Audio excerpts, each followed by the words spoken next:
دوستوں کہ آپ جانتے ہیں کہ سنگ مرمر کیسے بنایا جاتا ہے اور سنگ مرمر بنانے کے لیے کون کون سے پروسیس سے گزارا جاتا ہے۔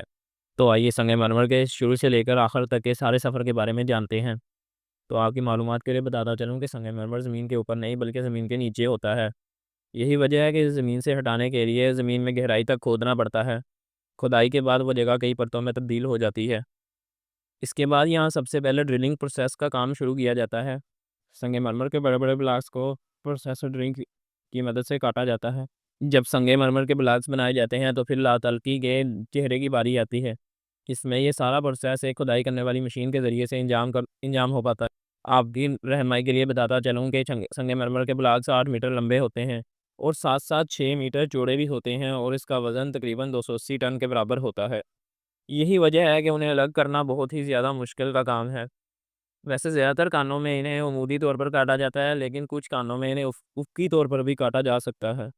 سنگ مرمر کو بلاکوں میں کاٹنے کے بعد وہ دو ول آرڈرز کو سلیکشن سینٹر لے جاتے ہیں۔ اس مرکز میں عارضی طور پر سنگ مرمر کو ذخیرہ کیا جاتا ہے، پھر انہیں لوڈ کرنا پڑتا ہے۔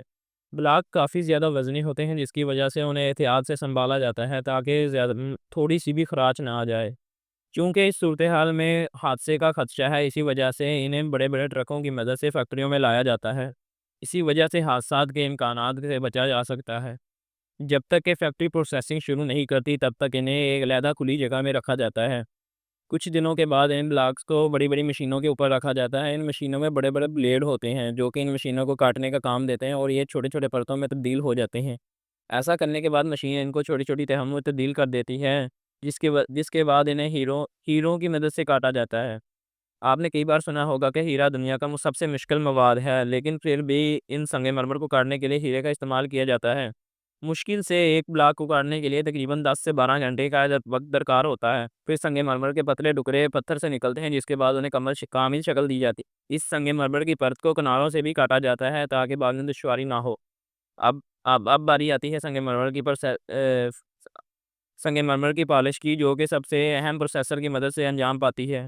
چونکہ اس سے چمک دمک میں اضافہ ہوتا ہے، اسی وجہ سے بعد میں تیزاب سے دھونے کی بھی ضرورت ہوتی ہے۔ دراصل سنگ مرمر کی چمک دمک ختم ہو چکی ہوتی ہے۔ کئی بار تو سنگ مرمر کی تہوں میں ایک پیلے رنگ کا سایہ ہوتا ہے جسے ایسڈ واش کی مدد سے ہٹایا جاتا ہے۔ مزدور تیزاب کا استعمال کرتے ہوئے سنگ مرمر کو دھوتے ہیں۔ چونکہ ایسڈ بہت زیادہ سٹرونگ ہوتا ہے، اسی وجہ سے اسے پانی میں ملایا جاتا ہے تاکہ سنگ مرمر کو کوئی نقصان نہ پہنچے۔ مختلف پالش کی وجہ سے انہیں مختلف رنگ دیے جاتے ہیں۔ تاہم کچھ رنگ سستے فروخت ہوتے ہیں اور کچھ مہنگے فروخت ہوتے ہیں۔ تاہم اسے رنگ دینے کے لیے بہت سی مشینیں درکار ہوتی ہیں اور بہت سے پروسیسز سے گزارنا پڑتا ہے۔ اب سنگ مرمر تیار ہو چکا ہے اور اب انہیں فروخت کے لیے بھیجا جاتا ہے۔ مزید ایسی معلومات کے لیے چینل کو سبسکرائب کرنا مت بھولیں۔